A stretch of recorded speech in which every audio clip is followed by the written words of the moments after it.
welcome back. I just want to touch on a subject of new releases of Kali Linux operating system.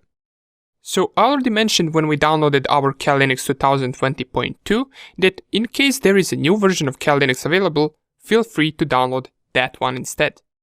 And we can see already that there is a version 2020.3.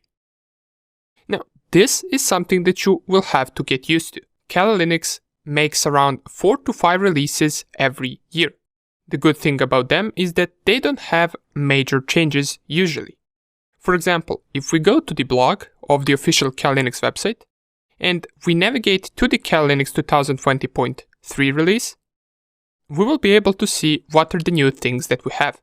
So there is a new shell, and don't worry if you don't understand any of these. Most of these just give a different appearance to the Kali Linux itself. So these are the major things that they have changed since the previous version, and the most important part is this new shell right here. Now, shell and terminal is something that we will talk about later in the course. However, every time a new Kali Linux release comes out, you want to read about it just to see what is new. For example, I have downloaded the 2020.3 version, and you will see if you have the 2020.2 that there is pretty much nothing different. Even if you open the terminal, it will look the same. But what the new thing is that they talk about right here is the new shell, and that is ZSH. We can enter the ZSH like this, and this is a new type of shell that they are looking forward to change the bash with. However, all of the commands that we can run in a regular terminal also work right here. So there is pretty much nothing too different.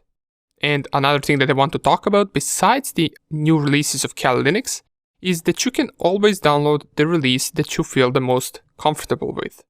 For example, if you go to the website old.kali.org, you're going to be able to download all of the previous Kali Linux versions that came out before the newest one. And you will see only in 2020 there have been 4 different versions, and there is going to be one more, I believe, right now in December. So they release new versions a lot. Inside the course, we mostly use Kali 2020.2, but any new release that has some major updates, I'll make sure to create a video explaining what those updates are.